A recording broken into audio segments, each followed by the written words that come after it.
Welcome to Kathy's Renewed You.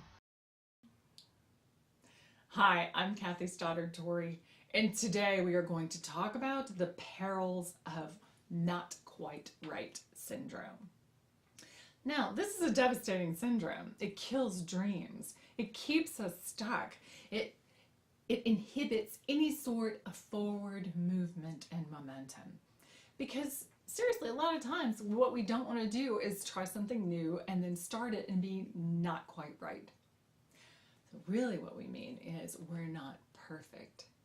And so when I first started thinking about this, I thought, well, perfection is the enemy.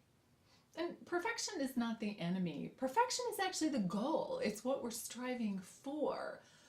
Although it's a goal we're probably never going to reach. I mean, who's perfect? I'm not perfect. Most people I know aren't perfect. And putting out an entirely pristine, perfect product is really, really hard to do.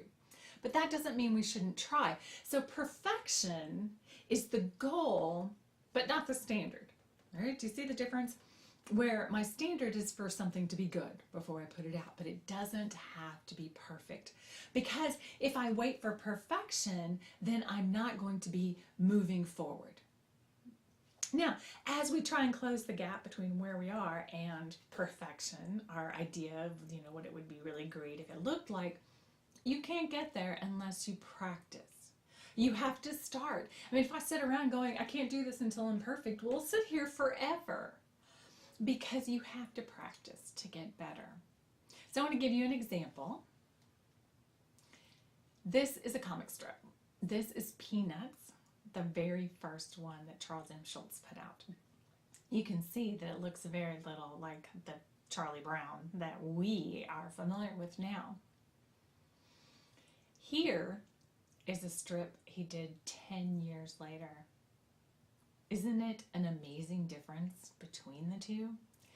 So he started and it was good enough. And then he got so much better because he did it every single day. I mean, he did a comic strip every day for 10 years and then he got to that second picture level.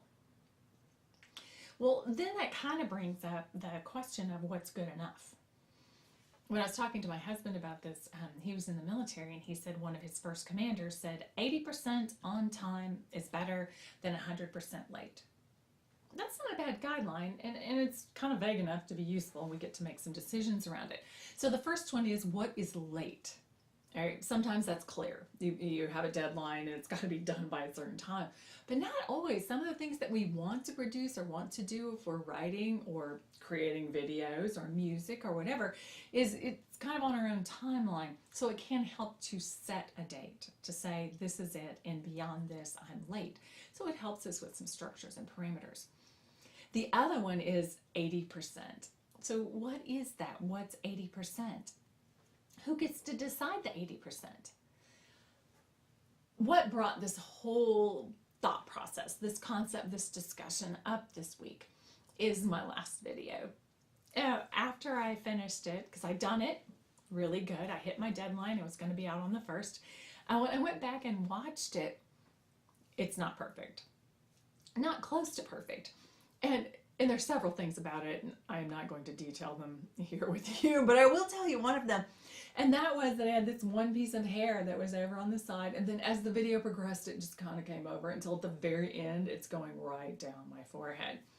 I thought, am I going to redo the whole video for that? And the answer was no. Was that my 80%? Yes, it was. Well, we have inner critics and outer critics.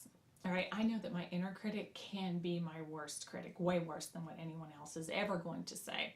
So keep that in mind, knowing that on the whole, we're a lot harsher on ourselves than other people are going to be. If you need a standard, look out at other people doing what it is that you want to be doing. What's their standard? How good are they? And look at them when they first started. Like, go back and look at an early one and see where they were. Are you close? Then you're probably okay. External critics. There are always going to be some. And for the most part, both your internal critic and your external critics are trying to keep you safe. They don't want you to be hurt. They don't want people criticizing you or saying things. They just want to keep you safe. So keep that in mind. My husband likes to keep me safe. He doesn't, want me to get my feelings hurt. And so when he was looking over my shoulder at the first video, he said, "You rolled your eyes." Yeah, I'm going to roll my eyes a lot. And I have to know that he's trying to keep me safe. But I have a thicker skin than that. And that is one of the things that's required here. When you are putting something out to avoid not quite right syndrome, you have to have a little bit of a thick skin. You have to know that you can't fool all the people all the time, and you are not going to please all the people all the time. There's always going to be one or two that are going to criticize you for whatever reason, and you just have to be ready for that. Because the bottom line is, in order to move, you have to produce, you have to practice. You're not going to be exactly on the mark every single time, but you're going to get better. And what that requires is some courage and some determination.